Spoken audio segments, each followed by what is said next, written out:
اچھا، ایک بندے نے مسئلہ پوچھا ہے کہ وطر نماز میں اگر دعائے قنوت بھول جائے تو سجدہ سہوا سے نماز ہو جاتا ہے کہ نہیں؟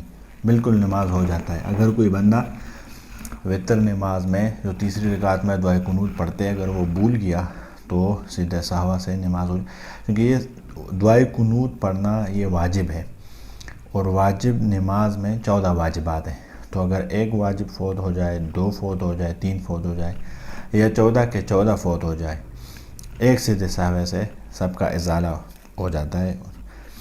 اچھا، عورت اگر جوئے نکال کر مار دے تو کیا اس عورت کا وضو ٹوٹ جاتا ہے کہ نہیں؟ نہیں، جوئے سے وضو نہیں ٹوٹتا۔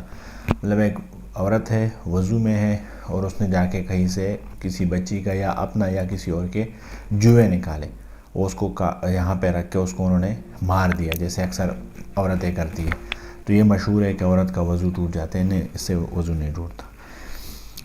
صبح مکروہ ٹائم میں تلاوت کر سکتے ہیں کہ نہیں؟ بالکل کر سکتے ہیں۔ مکروہ ٹائم میں صرف سجدے والی جو عبادت ہے، جیسے نفل، فرض یا سنت یا سجدہ تلاوت، جس میں سجدہ آتا ہے، وہ نہیں عبادت نہیں کر سکتے۔ باقی اس کے علاوہ ذکر بھی کر سکتے ہیں، تلاوت بھی کر سکتا ہے، سب کچھ کر سکتا ہے۔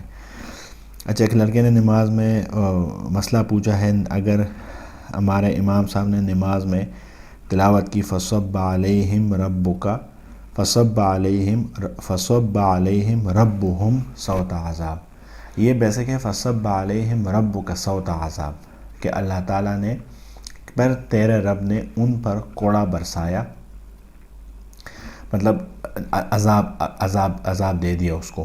کوئی واقعہ آتا ہے قوم عاد، قوم سمود کے قوم جتنے ہیں ان کی طرف اشارہ ہے سب کا۔ تو کہتے ہیں کہ جی اس نے وہاں پہ ہے ربک کی جگہ پہ ربہم بولا۔ اب یہاں پہ نماز اگر اس کا عقیدہ یہ نہیں ہے، مطلب ربک سے جو سامنے والا ہے، جو تلاوت کرنے والا ہے، وہ مراد ہے کہ اللہ تعالیٰ نے ان پہ عذاب کا کوڑا برسایا، اللہ نے کوڑا برسایا ان پر، ربک میں تمہارے رب کی طرف، مطلب جو تلاوت کرنے والا ہے اس کی طرف وہ اشارہ ہے۔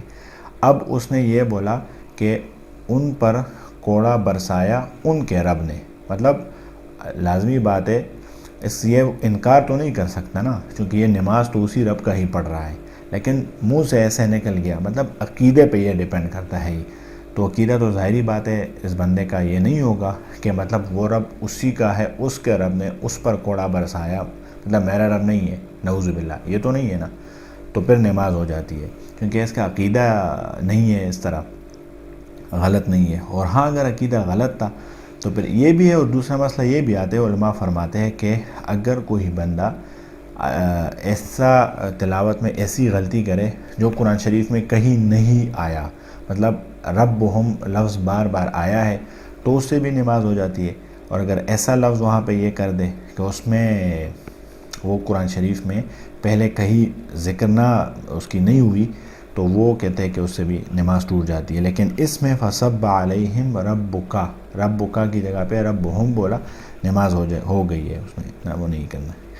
اچھا، جس رکعت میں سورت نہیں ملاتے اگر ملایا تو کیا حکم ہے؟ مطلب 4 رکعت کی نماز ہے، پہلے 2 رکعت اس میں سورہ فاتحہ کے بعد سورت ملاتے ہیں، اور دوسرے 2 رکعت میں سورہ فاتحہ کے ساتھ سورت نہیں ملاتے۔